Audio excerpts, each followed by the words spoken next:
X minus 18 minutes.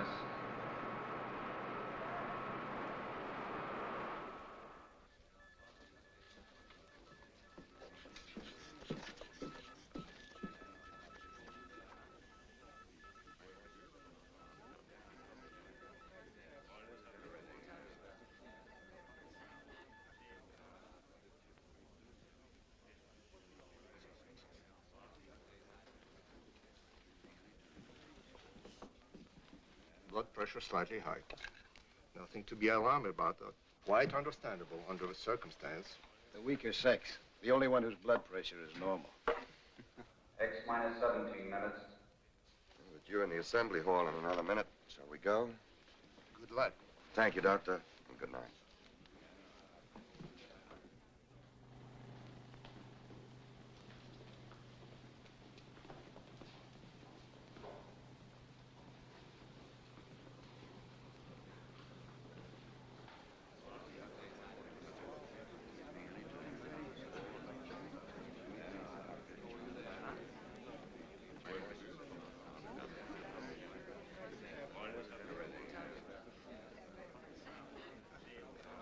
X minus 16 minutes.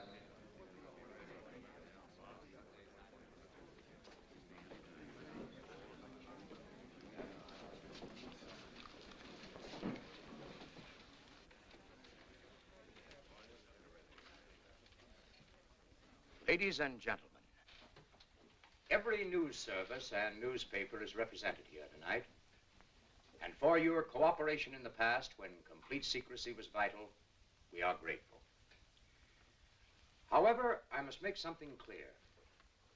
Although ours is not strictly a military project, a great deal of our research and knowledge falls within security regulations.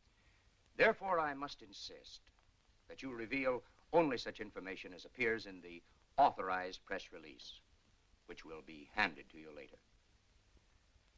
I'm sure that we can all recall the wild tales of the flying discs, flying saucers, spaceships, and who knows what imaginative creations. The press is to be commended for discounting, in most instances, these premature rumors, and so helping to minimize public apprehension. Tonight, you are invited here to witness an important event.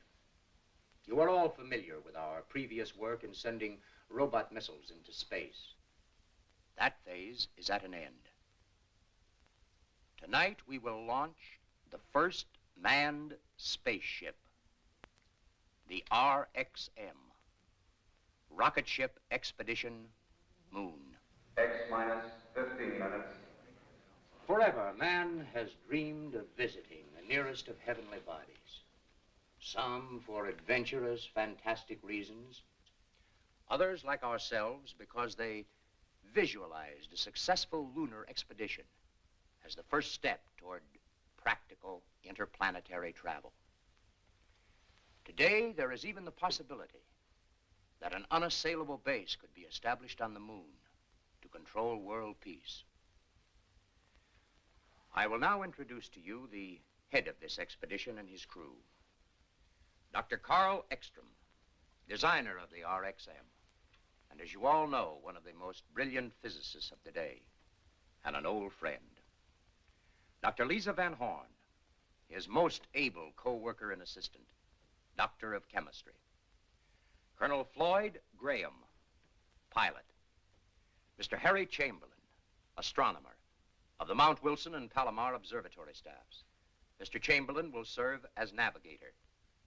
Major William Corrigan, engineer. I shall now ask Dr. Ekstrom to outline the flight plan for you. Carl? X minus 14 minutes.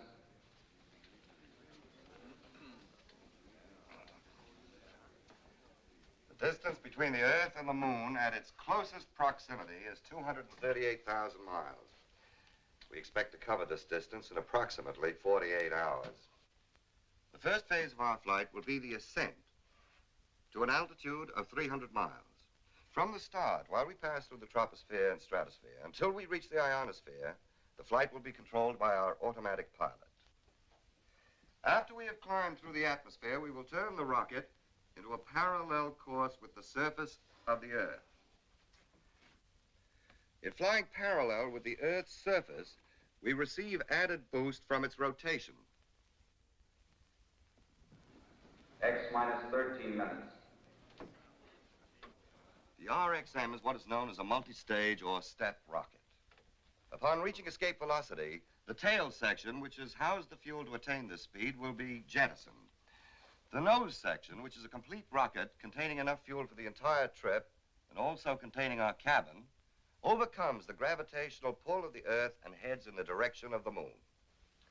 After we have passed the equilibrium point where the Earth and the moon's gravities are in balance, we will reduce power to a minimum.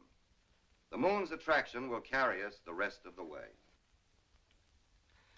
Finally, we will reverse the rocket, utilizing the thrust of its motors to make our landing. A few more details which might interest you. The cabin is pressurized and gyro-controlled, keeping us in a level position at all times. We carry radar for navigation, shortwave for communication, and most important, more than twice the amount of fuel we expect to use to keep well within the margin of safety. X minus 12 minutes. We still have a few moments, ladies and gentlemen, for questions, if any of you care to put them.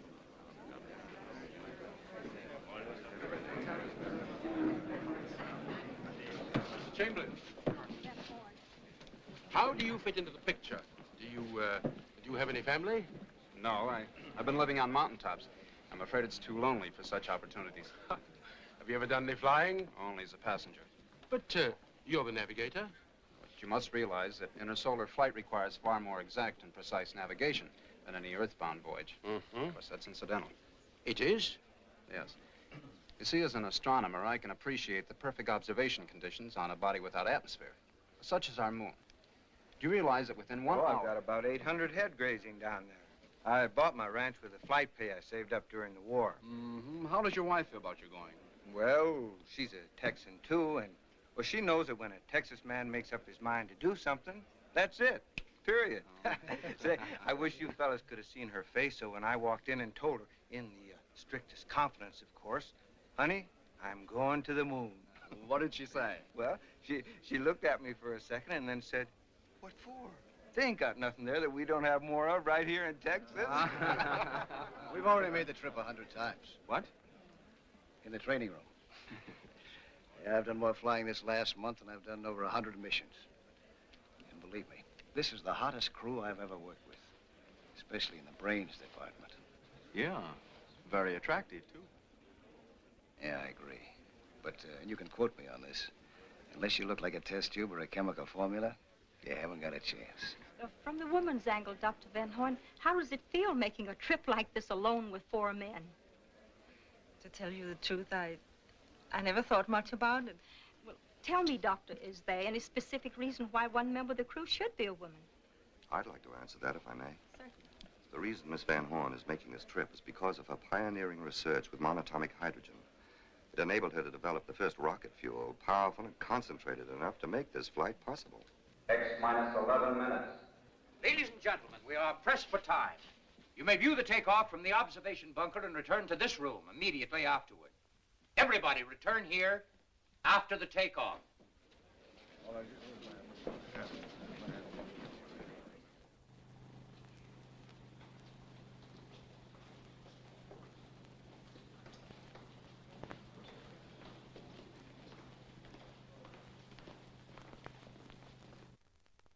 X minus 7 minutes.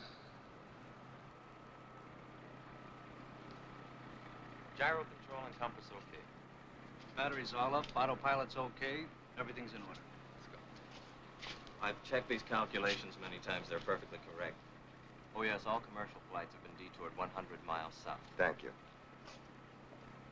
Well, I can't think of anything we've overlooked. All we need now is a little luck. It doesn't seem real that the moment finally has arrived after all these years. Has been a long time. A long time for 2 men to work together. You remember when we started, what they called us? Young crackpots. Yes, and what are we now? Maybe just crackpots. The only regret I have is that I must stay behind. Your job is no less important, Robert. I know, but still... X minus 6 minutes. Carl, good luck. Good luck, everybody.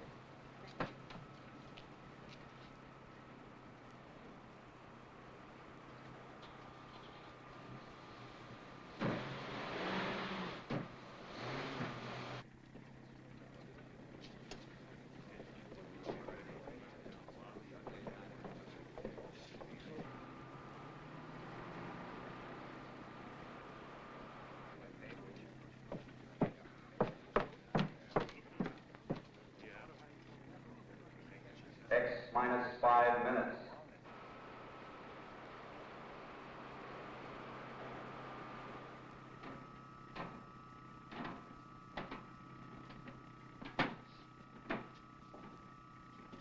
Better take one more look. We won't be as close as this to Mother Earth for some time.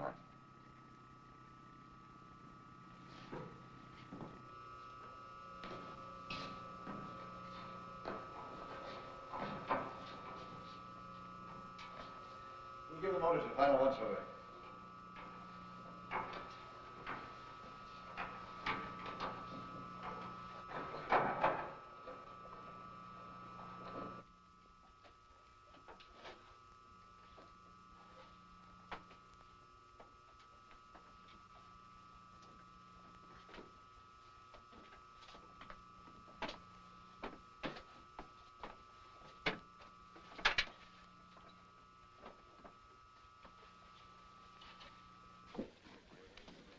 X minus 4 minutes.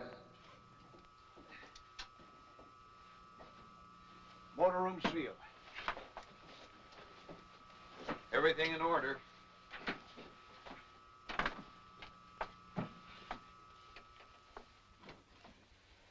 X minus 3 minutes. No change in flight plans discussed. First 7 minutes of flight, controlled by automatic pilot. Pilot's ready. 7 minutes, straight ascent. Straight ascent from starting point. Starting thrust using all tail assembly engines, 2,300 tons. Right. Fuel mixture? Hydrogen and oxygen plus A12. After 120 seconds, hydrogen and oxygen plus A14. After 340 seconds, hydrogen plus A16. After 560 seconds, A16. Right. Any questions? X minus 2 minutes. Good luck.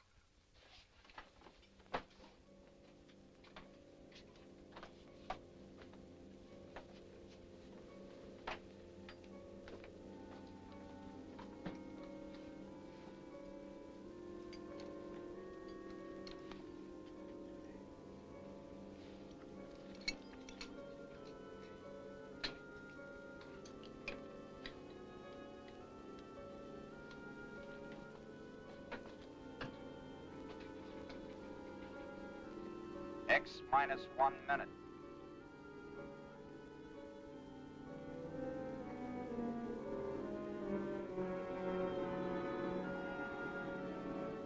X minus 50 seconds. X minus 40 seconds. X minus 30 seconds. X minus 20 seconds. X minus 10 seconds. X minus 5 seconds. 4, 3, 2, 1, 0.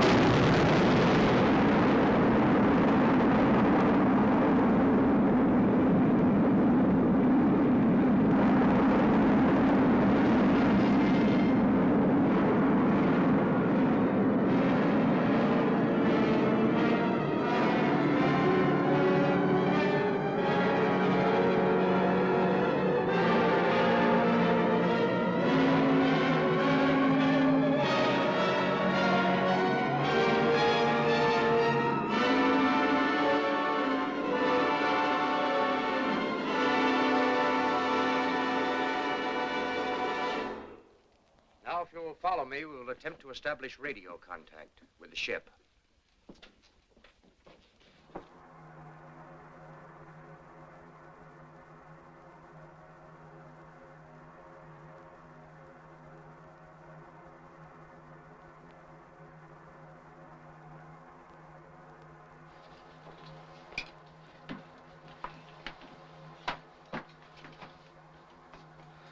human body can withstand these accelerations. But it certainly was never meant to. I feel like I was just tossed off a spooky bronc. Are you all right, Doctor? Oh, yes, can't hurt an old campaigner like me. How about you? You all right? Certainly. Radar and gyro compass in order. Automatic pilot okay. Fuel consumption? Normal. Air pressure? 15 pounds.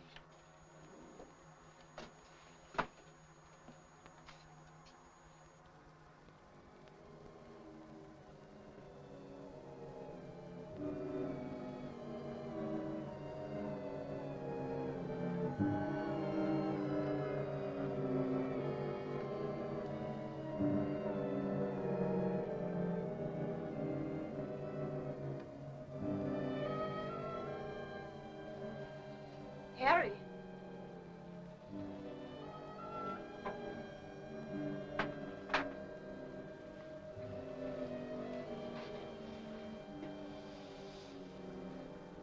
It's a marvelous sight, isn't it? It is. You can study maps and globes and try to visualize. But the actual experience, it's hard to express it.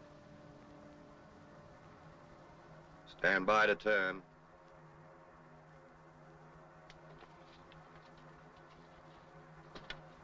Stand by. 4, 3, 2, turn.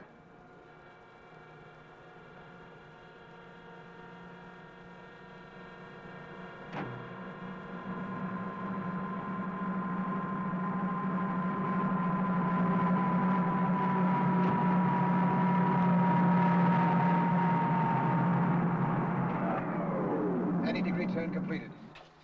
Shipping level flight speed, 3,400 miles per hour. Altitude 360 miles. How do we stand on fuel now? 3/10 of pie left in tail section. Mixture at present? A16. Harry, contact the base. Right.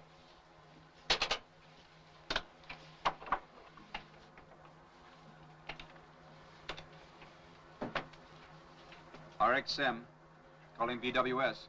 RXM, calling BWS. Over. Come in, RXM. Over to you. Stand by, BWS. Ekstrom speaking. We have leveled off at 360 miles altitude and are circling the globe at 3,400 miles per hour. We will increase speed gradually until we reach escape velocity of 25,000 miles per hour. Everyone aboard ship, well. Over to you. We'll be standing by. 5,500 miles. Continue acceleration.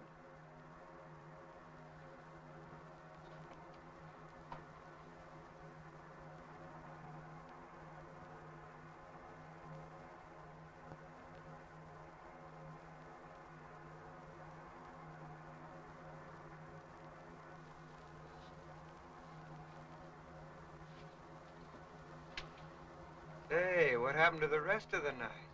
I'm afraid we ran right out of it. If it's darkness you want, wait till we enter outer space, the realm of perpetual night. 6,000. 6,200 miles per hour.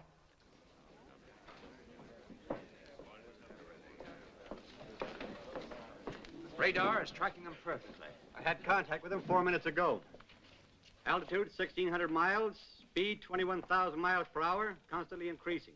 They are about to reach escape velocity. 22,000. Bill, check the pressurizing system and oxygen. Boy, this kind of weather makes me feel right at home. It's like a nice, cool night in East Texas. 24,000. Take a reading the moment we attain escape velocity. Yes. Stand by. 25,000. Prepare to jettison tail section. Start the front assembly motors. Only 40 seconds supply of fuel left. Hold on tight, everybody. You ready? Ready. Go. Reduce power.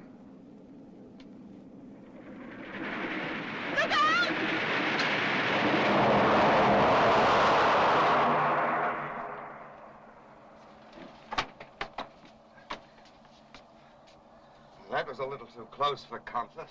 We might be in a vacuum, but I sure felt the wind of that one. Harry, contact the base again.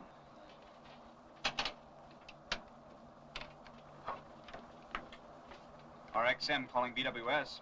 Over. Come in, RXM. Over to you. Stand by, BWS. We're on our way. We have jettisoned tail section and are now reducing power and speed according to plan until we come within the attraction of the moon. This probably last radio contact before return flight. Everybody aboard well. BWS calling RXM. BWS calling RXM. Come in, RXM.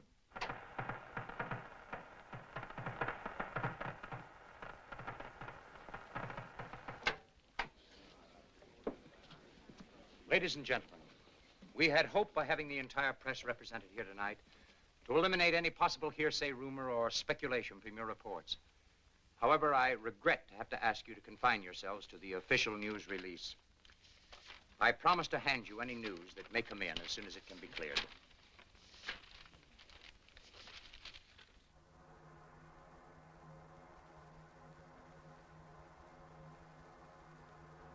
Don't think I like all this dark. Well, it might be all right for sleeping, but for a steady diet, I used to hate the daylight because I couldn't work. But up here in this eternal night, it's a different feeling. Fella can get used to anything, I guess, if he has to. And I remember when I was first assigned to jets. I said to the colonel, Colonel, I joined this man's Air Force to fly an airplane, but nobody's going to hitch me to no Roman candle. Now I'm sitting right inside of one. Boy, oh boy. Ain't she pretty?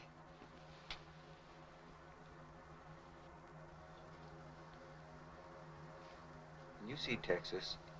No, it's in the other hemisphere. Even so, from this distance, it would only appear a mere speck. A mere speck? Texas a mere speck?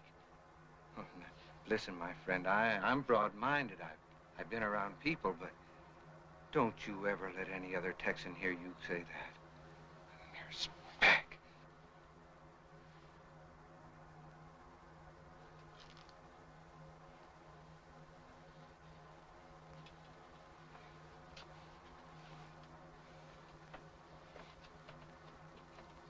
It's the funniest sensation. I feel like I'm walking in a cloud. No effort at all. We're getting deeper in interplanetary space. Gravity will soon be practically non-existent. Look, we got a stowaway aboard. Hey, whoa. I need you. Don't you think it's amusing?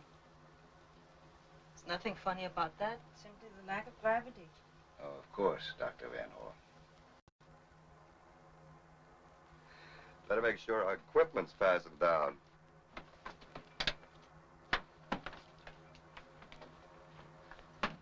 Now, don't get mad at me, but can't you ever relax? All these weeks, months, I've been watching you. Nothing but work, work, work.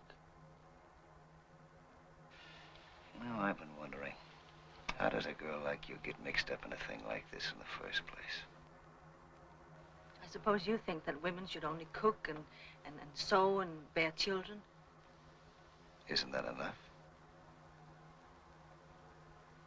There's such a thing as going overboard in the other direction, too, you know.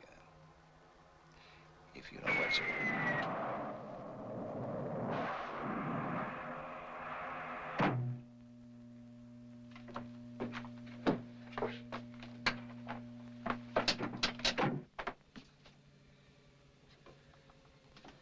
I'll check the engines. Bill, pressurize the motor room first.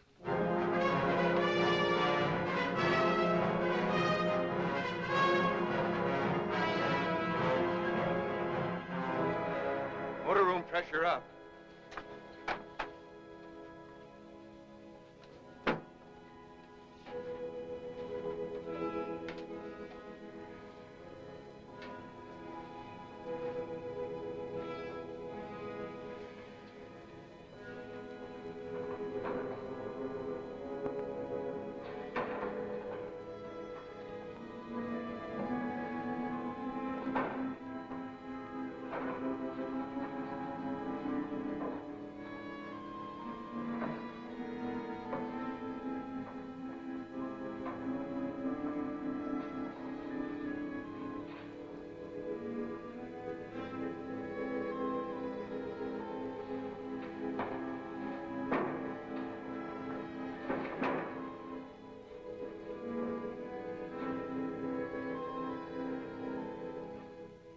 still drifting.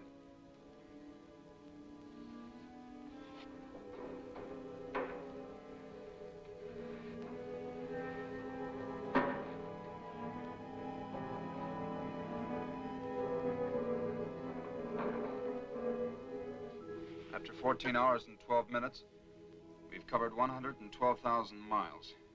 We'll come within the gravitational attraction of the moon. Well, that's not important right now. Without power, we're helplessly suspended in space. Even if we were already within the gravitational reach, we'd still be unable to make a landing. We need power to land. Checked and double-checked all connections. Primers, fuel injectors. Can't find a thing wrong. And it must be the fuel mixture.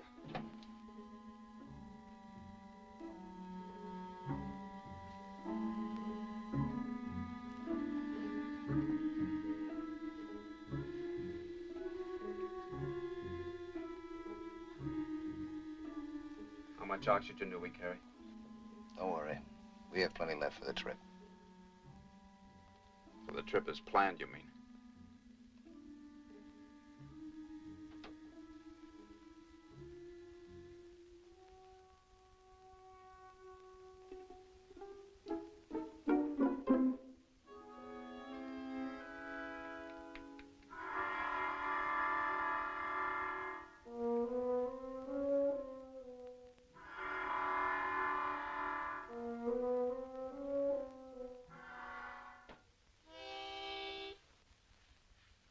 If you don't mind.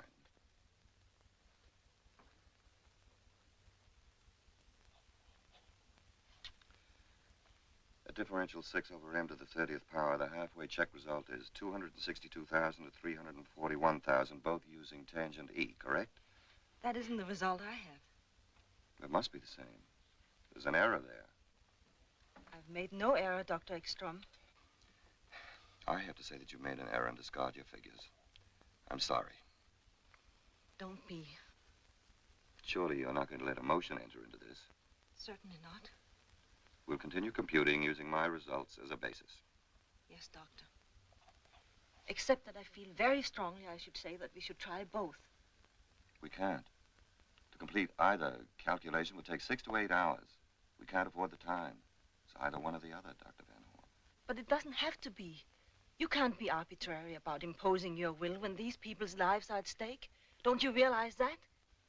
You speak as calmly as if you were saying pass the salt. Aren't you human? Are you made of ice?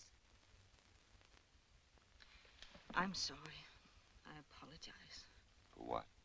For momentarily being a woman? It's completely understandable, Miss Van Horn. Now, shall we go ahead? Yes, Doctor. Tangent L9. Tangent L9.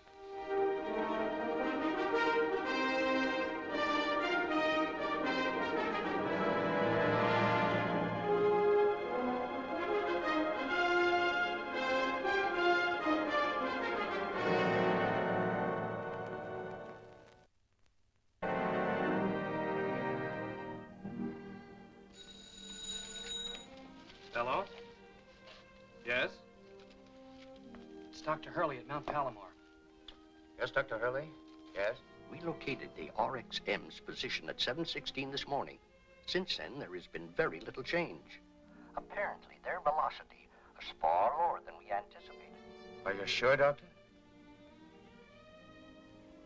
Thank you.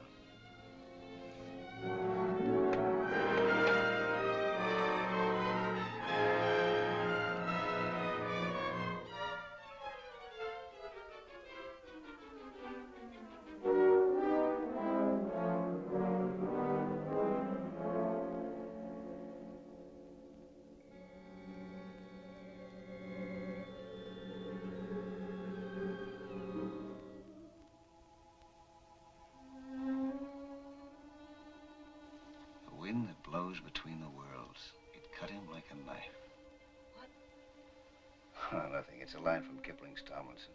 The poem about the chap, someone in our fix. He couldn't get into heaven or hell. Suspended in space. Would you do something for me, please? Sure. I need those 2 graphs under Dr. Ekstrom's arm. I'm tired and shaky. I might awaken him. I wouldn't rob him of his sleep for anything. I knocked over a 10-foot Christmas tree once, all decorated, my cousin's house, just from trying to do something when I was too tired. It was about 1 o'clock in the morning. Kids woke up, came rushing in. First they thought I was Santa Claus lying there with a busted tinsel star on my nose. I spoiled everything.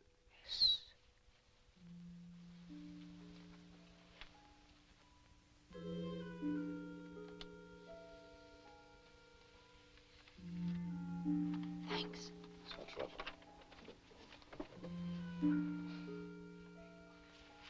Why don't you take a minute off from that? You're worn out. I can't. You'll think clearer if you do.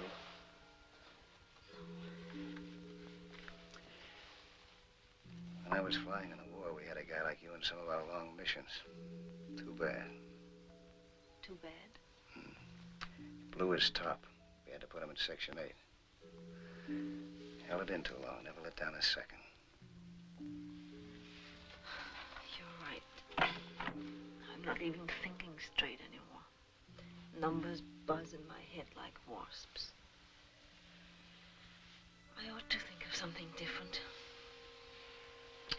How about that? Something no human being ever saw before.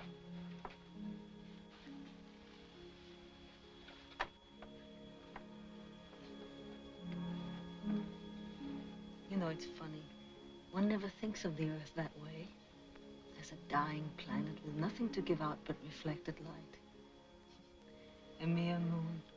You don't speak so disrespectfully of the moon. Mere moon. I've done some of my best work by moonlight. Found its light very effective.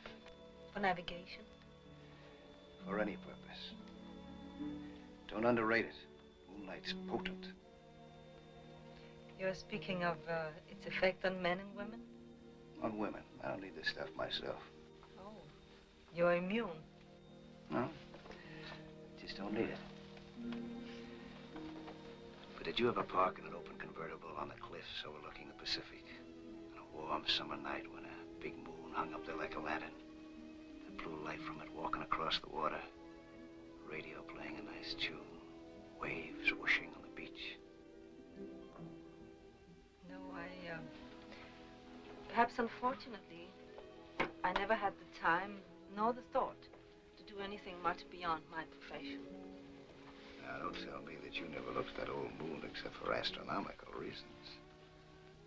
You're right. I have. In Rome once, and in Switzerland, at Lake Lugano. What a nice stroll. Stroll? Yes. Yes, we walked slowly around the edge of the lake for 2 hours. And never stopped? No. Well, everybody to his own taste. It was lovely there. The water black like cold coffee.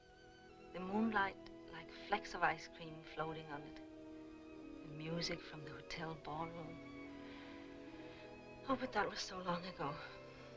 Another world. Fine scientist I am. What? Daydreaming. It's good for you once in a while. I suppose it is, but not now. I still say it. Say what? That moonlight's effective stuff. You're quite right.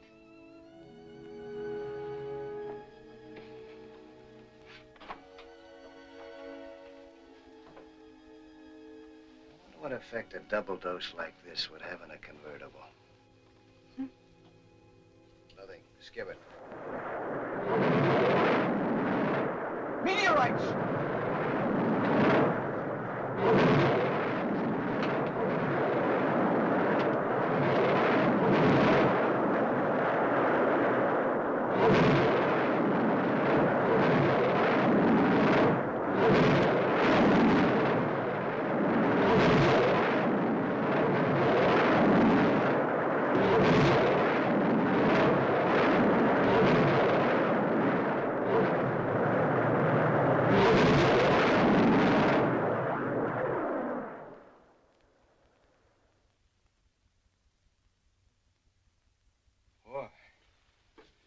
I've been through some pretty heavy flak in my day, but that's the worst I've ever had thrown at me.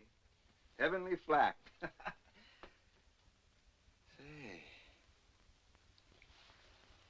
maybe somebody don't want us to get where we aim to get.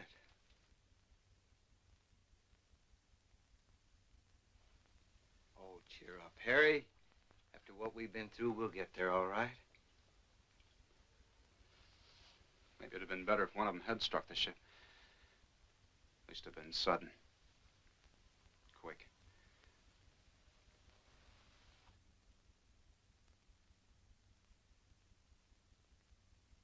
Now, your computation? We have to add 12% O3 to A16. Right. 12% O3 to A16. This means we'll have to rearrange some of the fuel tanks and all the connections.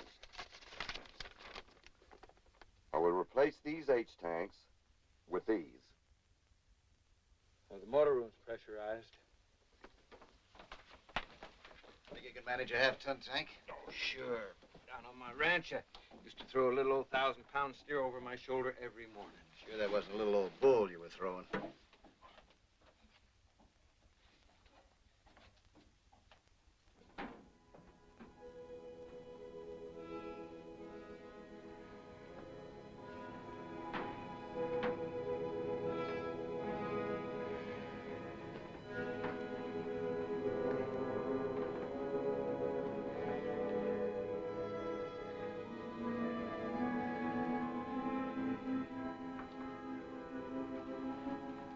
All right, Sampson, let's see you do your stuff. Think I was kidding, huh? You'll never prove it to me here.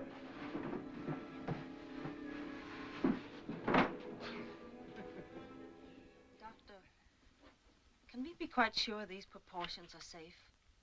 We never proved them by experiment. The mathematical theory is beyond question. O3, though. Sometimes it behaves unpredictably. Woman's intuition again? 12%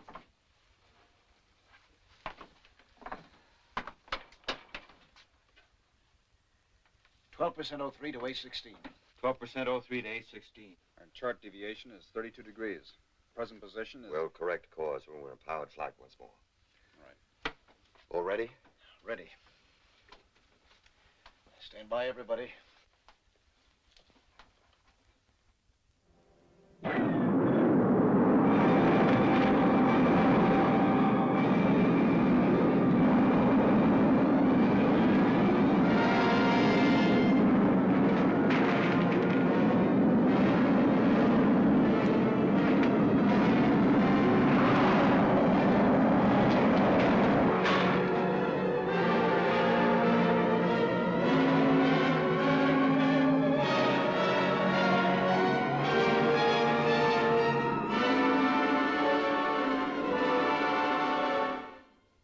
Repeat that again, Dr. Hurley.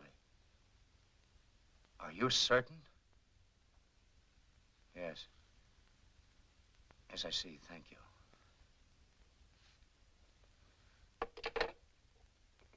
They are completely off their course. Moving with incredible velocity. Out into limitless space. I can't understand it.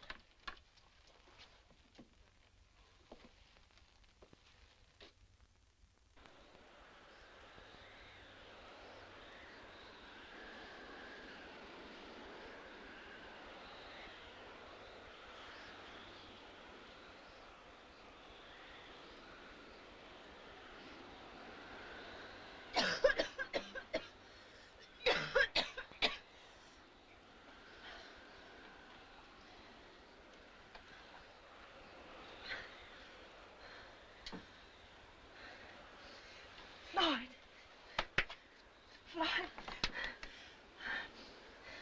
Floyd.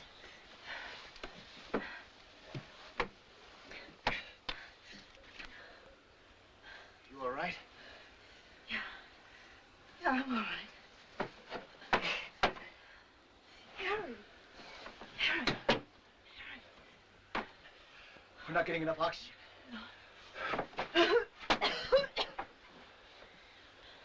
Bill. Bill.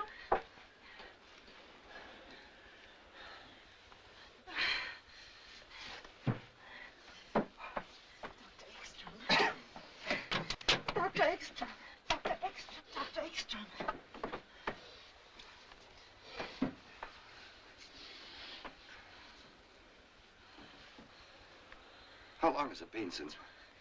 I'm afraid we'll never know. How are the others? I think everybody's going to be all right. It must have been days. Fortunately, the engines were turned off. When?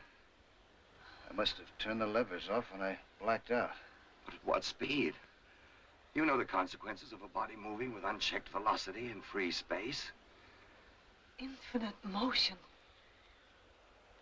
So we made a little detour. Now we gotta double back to that last road sign. Come on, let's go to work. Try to determine our present velocity if possible. Can't be. The instruments must have gone crazy. I don't think so. By heading into space, we've added the Earth's orbital velocity to our own. Then we're really moving. I should say at least several times the maximum speed of your indicator. Any progress, Harry? Should at least have an approximation of our position very shortly. Fuel consumption? In just a moment. Doctor. What? I cut in resistances to raise the scale. But look. Acceleration. Definite acceleration, but if the motor's off, that's impossible unless... This can't be correct. What? I seem to be getting a strong reflection of impulse directly ahead, 50,000 miles. That explains it. Explains what? Of course.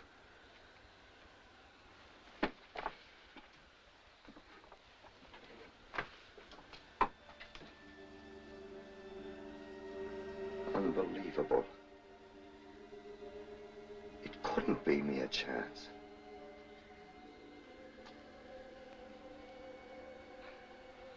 I don't quite know how to tell you it so. If I could have even dreamed that an incredible set of circumstances, each precisely and exactly timed, would carry us unerringly through space to our most congenial planetary neighbor, Mars, I would... Mars?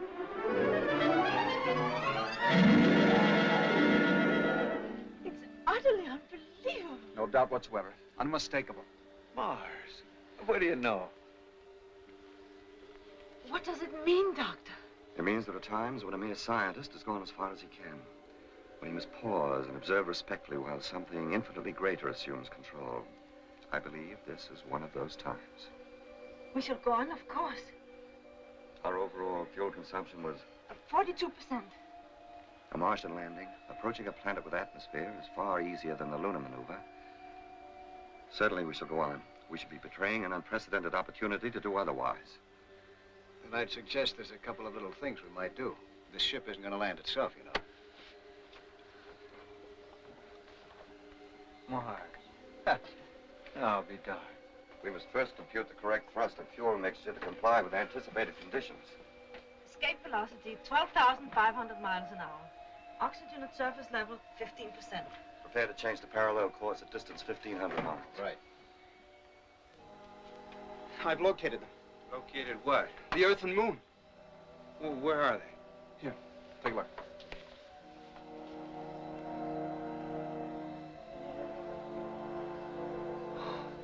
And what do you know about that? Is it all right to call Texas a mere speck now? As we are now in parallel flight, we are reducing speed and altitude. At 50 miles altitude, we will execute a turn of 90 degrees, bringing the rocket into landing position. Since the gravitational attraction of Mars is only half as powerful as that of Earth, a thrust of 1,200 tons will be sufficient to make the landing. Fuel? Hydrogen and oxygen plus A12.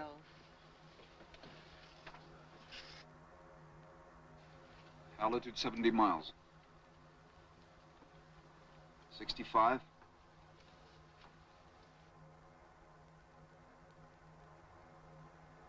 60. 55 miles. Stand by to turn. 50. Turn.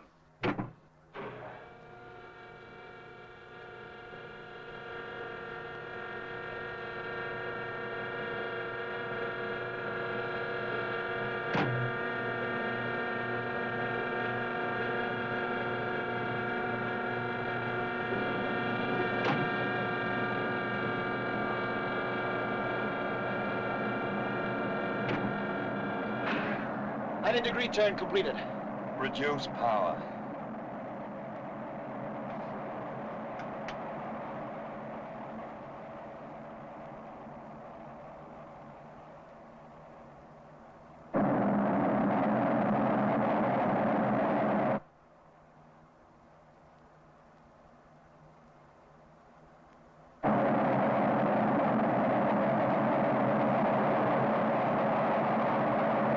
Altitude 40 miles. 38 miles. I only hope the light holds out. It's getting dark down below.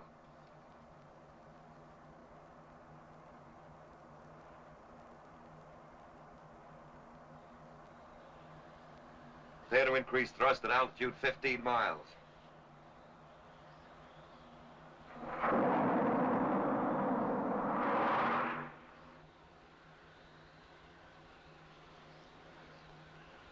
It's getting darker rapidly. As far as I can make out, the terrain is suitable for landing. Altitude 6 miles. 5 miles. 20,000 feet. 18,000. Thrust at present, 1,250 tons. Stand by to increase power. 15,000. 12,000. 10,000. 8,000. 7,000. 6,000. We're losing altitude too fast. Increase thrust to 3,000 tons. 4,000 feet. 3,000. 2,000 feet. Reduce thrust slowly to 1,250 tons. 1,000. 500.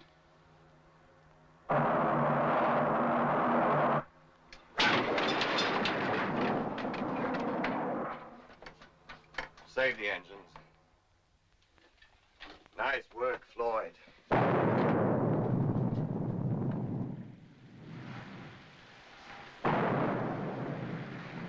Mars extending us a welcome. Now we're prepared to disembark first thing in the morning. In the meantime, we can rest and get our equipment ready. Well, that's what I've been waiting for.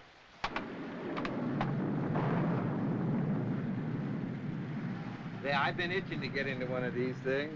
Sorry to disappoint you, Bill. We have atmosphere here. We won't need pressure suits. Which works greatly in our favor, too. We can accomplish so much more unencumbered. As far as equipment's concerned, we'll take oxygen masks, camera, paraphernalia. What about data for the return trip?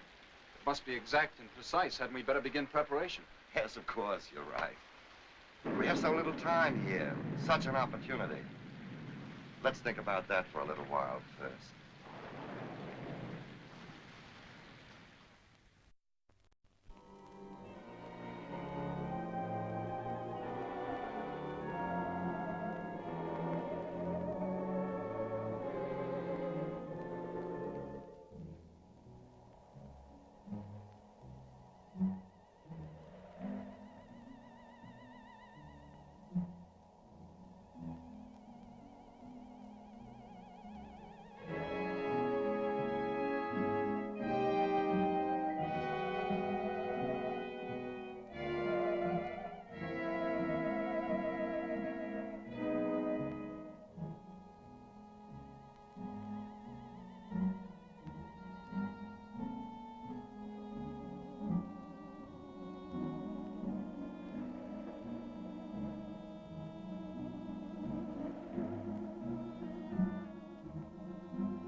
destinations ahead.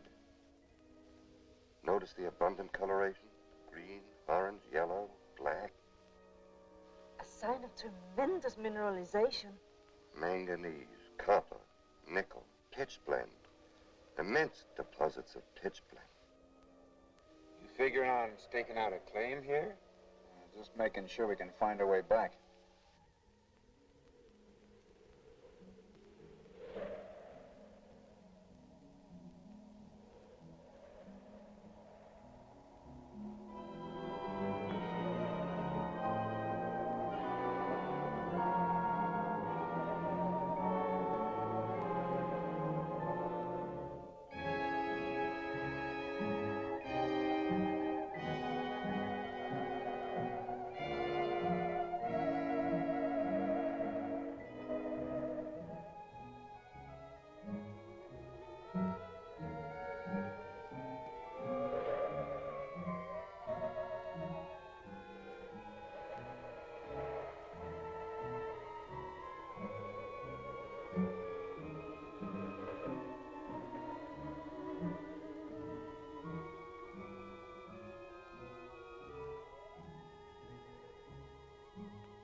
All we've seen so far is rock and sand, sand and rocks.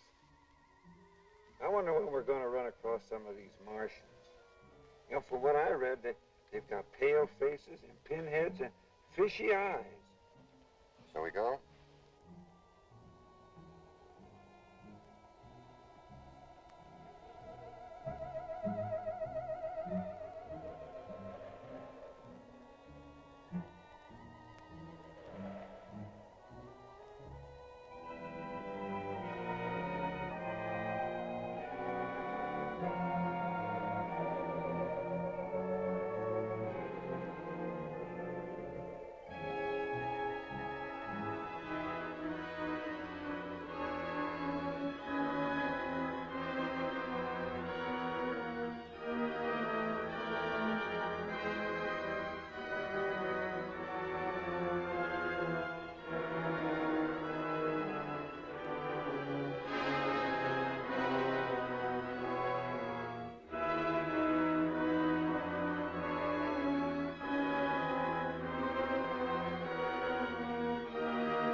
The mind that conceived this must have been of a high order of intelligence, at least the equal of Earth, perhaps considerably above ours. To think that a complex, organized society existed here once. Yes, from all indication, thousands of years ago. I wonder how it happened. There's always the possibility of a meteor. But then it would have created a depression like a moon crater. No, this wasn't caused by a meteor. This is definitely blast effect coupled with intense heat. There's a strong field of radiation over there.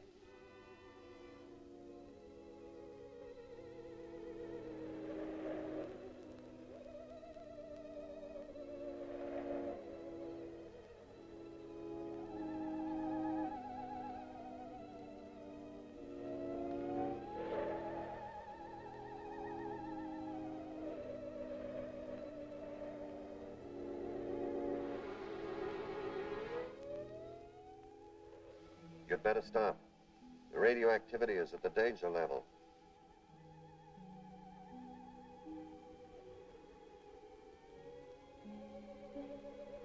Ironic, isn't it? The mind of man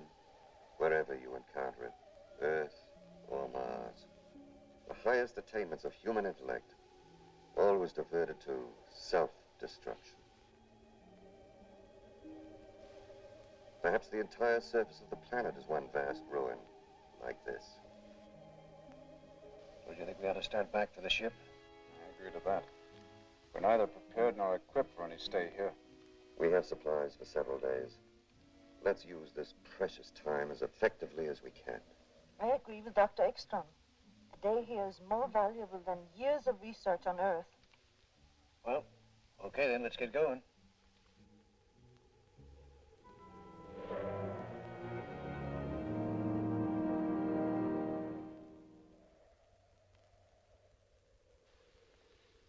What a lesson here for our world. One blast, thousands of years of civilization wiped out. Could there have been any survivors? I should hate to think so.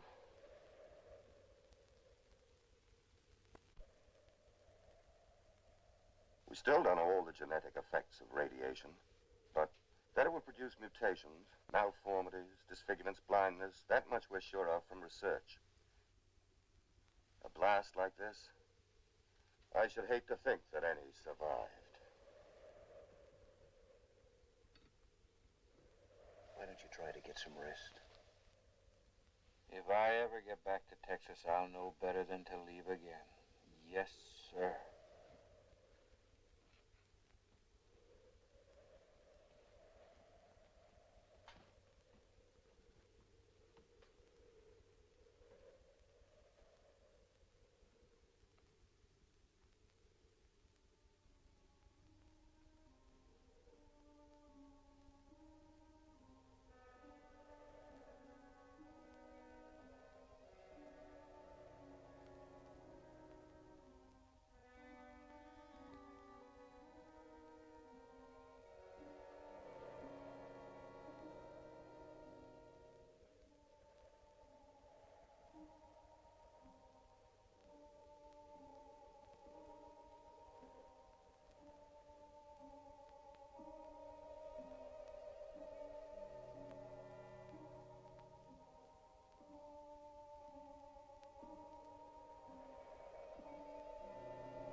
Bill.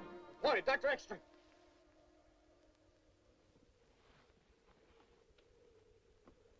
There were men out there. Look, you gotta believe me. It wasn't a nightmare. I haven't slept at all. I tell you, I saw them. Where? Right out there. And when I yelled, they disappeared. All right, let's go see.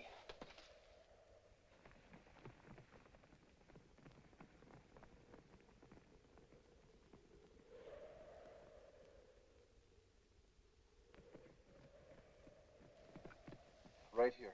And when they heard me, they disappeared in there. Dr. Ekstrom, look at these footprints. It don't take a Navajo to figure out what caused these. It's hard to believe. And now maybe you'll agree to return to the ship. We can't stop now. We must follow, find out what kind of creatures they are. It's tremendously important. We don't know how many there are. And suppose they're hostile with one rifle and a pistol. We won't have a prayer. That's the chance we have to take. You wait here. I'm going ahead. This kind of thing's just my meat. Mind if I come along? Thank you, Ben. I'm with you, Doctor. No, Floyd, you three stay. But I'll have to make that in order. Come on, Bill.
atomic age to stone age.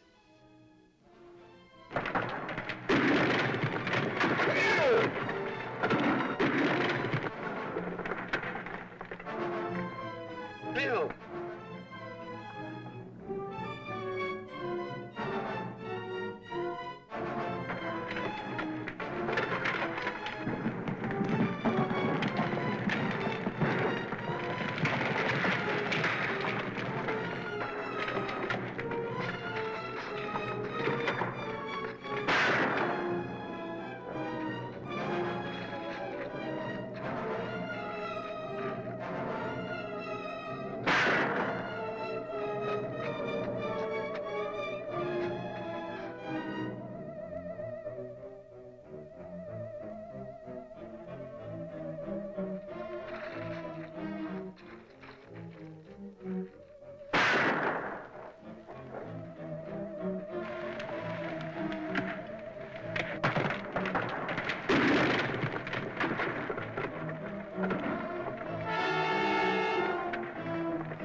Dr. Ekstrom!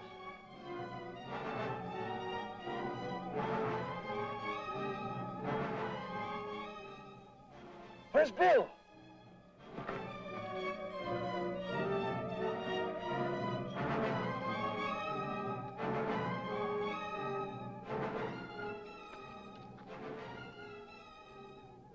Murdering savages.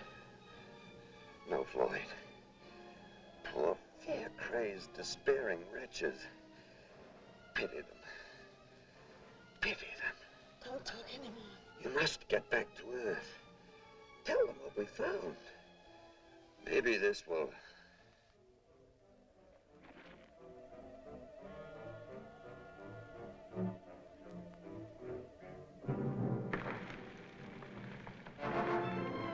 Look out!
I wish Harry were able to help. It's impossible to get a precise result without radar. You've done a wonderful job. We should have fuel enough for a landing. When will we feel the Earth's gravity? As soon as there's an increase in speed. According to elapsed time and velocity chart, almost any minute now. But without a check from Harry, it's... I know we're in a tight spot, but we'll manage somehow.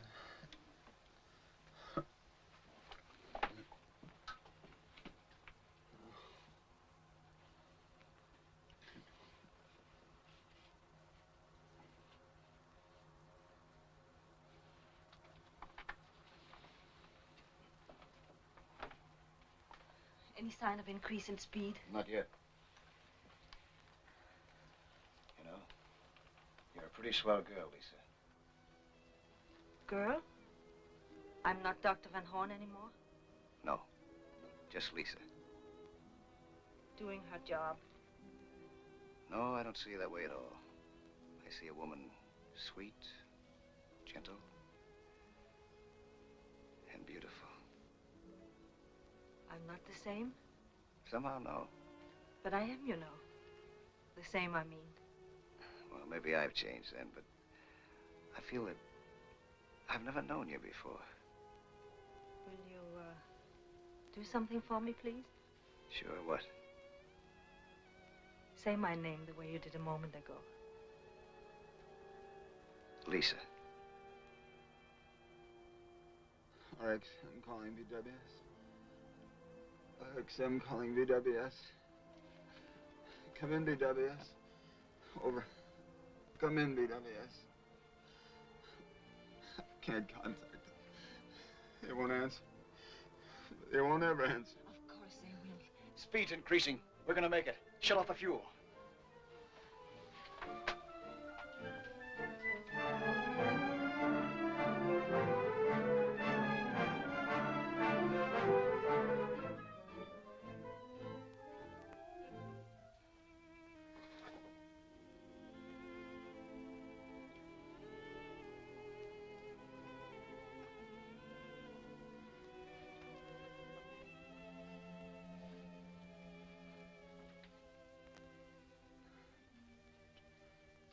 I'm sorry.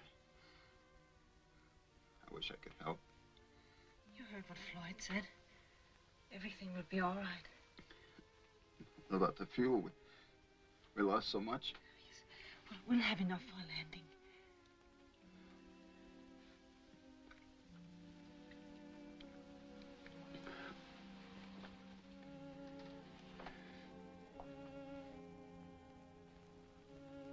How are we doing? Not so good. Well, what's the matter? Everything's worked out so far, right in the nose. We haven't got enough fuel for a landing. Not even for an approach.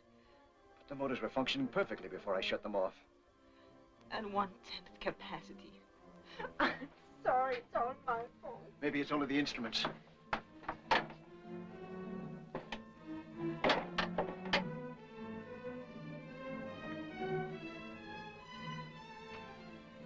It's hopeless. We're lost. Everything is lost. All Dr. Ekstrom's work in vain.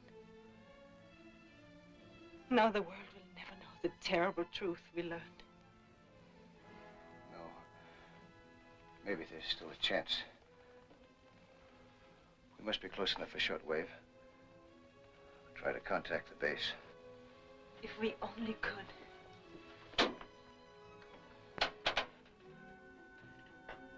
We must report everything.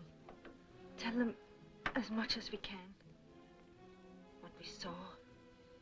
The mistakes that we made. RXM calling BWS. RXM calling BWS. Dr. Fleming. Yes? The radio control room just called. They've contacted the RXM.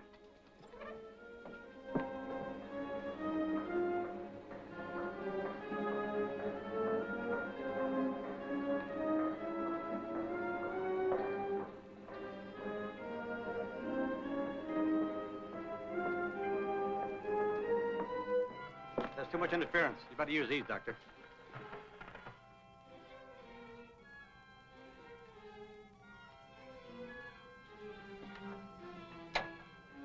BWS.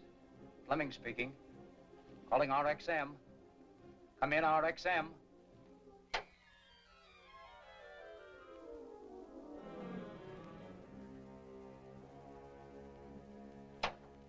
Repeat that again, please, Dr. Van Horn.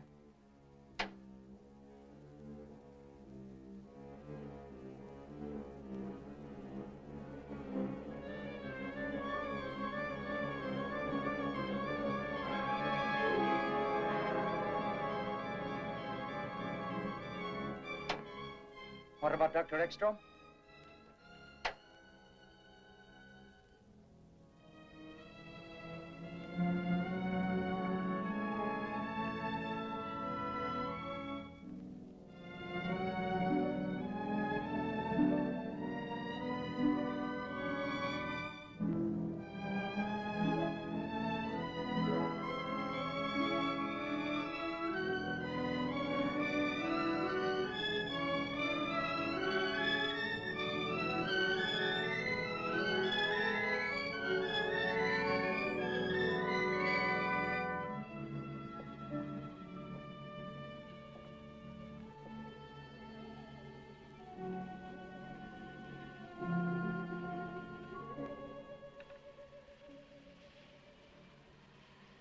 Now at least they know.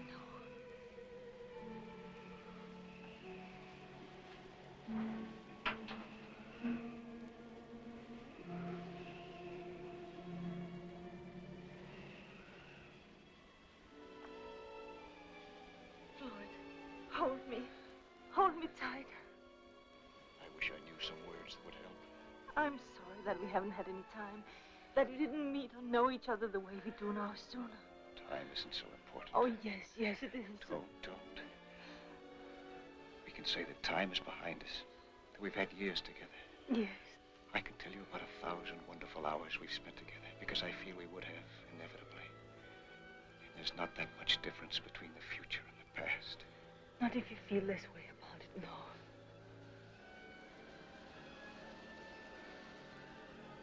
Shouldn't we wake him? What good would it do? None, you're right. It's only seconds, darling. Try not to be afraid. Floyd, I'm not afraid anymore. Something happened, like a great wave carrying us up, bearing us, protecting us.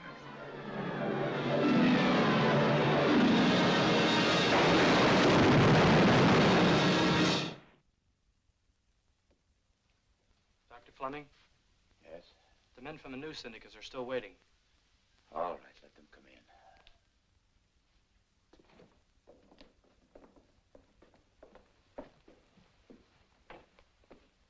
Dr. Fleming, the pilot and crew of Flight 19 International Airlines observed a strange object falling over Nova Scotia. According to their report, it could have been the RXM. My office has been getting the same story over the wires for hours. We know the RXM has been overdue a long time. Is there any connection, Doctor?